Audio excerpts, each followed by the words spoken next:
لكل الأحبة المشاهدين، والصلاة والسلام على سيد الخلق. رجعت لكم اليوم فيديو جديد، نتمنى يلقاكم بصحة وعافية يا رب.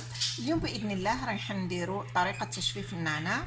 بالك الأغلبية هنا رايحين يقولوا لكل الناس تعرف تجفف النعناع، بس أنا وصفة اليوم شفتها وجربتها، وصفة ناجحة 100%. تعطينا تحافظنا على لون النعناع الأخضر كما راكم تشوفوا،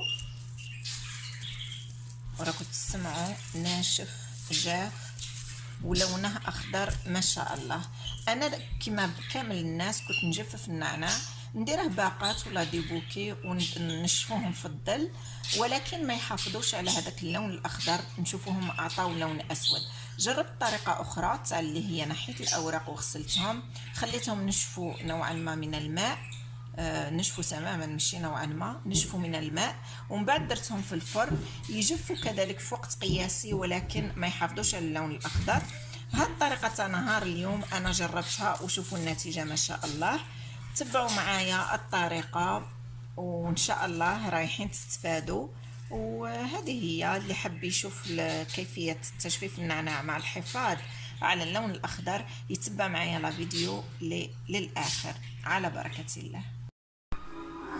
وهذا النعناع تاعي انا، هذا تاع الجاردان، نحيته غسلته جيدا، راني حطيته هنا خليته يقطر. رايحه ناخذ منديل ونستفه كامل فوق هذاك المنديل حتى ينشف لنا فقط من الماء، ونكمل معكم الوصفه باذن الله.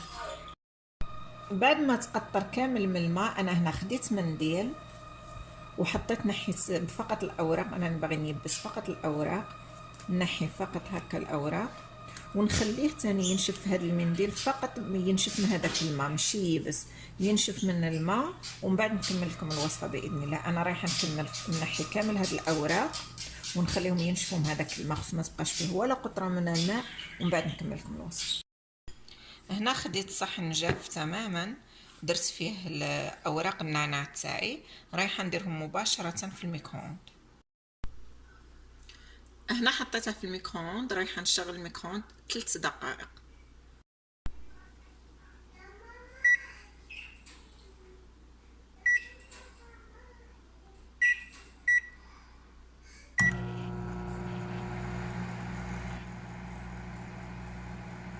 هنا شغلتها على 3 دقائق، رايحه كي تكمل 3 دقائق ان شاء الله نخرج الاوراق النعناع تاعهم ونشوفوا النتيجه.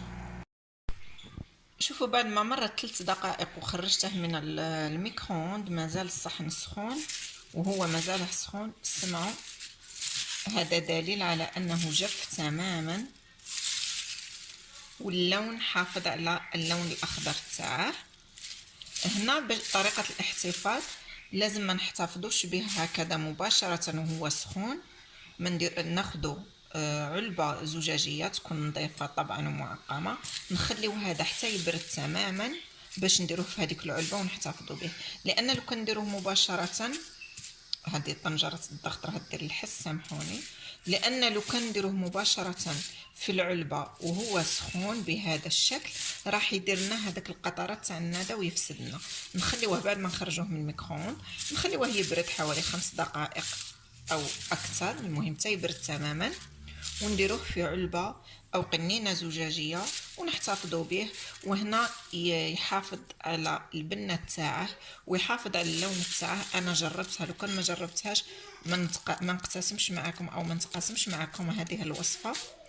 ولا عجبتكم الوصفه تاع نهار اليوم ما تنساوش تدعموني باشتراك، تفعلوا زر الجرس، تبارطاجيو لا فيديو باش توصل لاكبر عدد ممكن من المشاهدين. ودمتم في رعايه الله وحفظه، والى اللقاء في وصفه اخرى، مع السلامه. وهذه هي طريقه الاحتفاظ، انا درتها هنا في بلاره زجاجيه معقمه وتكون جافه تماما، وراح نسد عليه جيدا وتخليوه في الخزانه تاعكم عادي، يقعد معكم مده سنه ما شاء الله.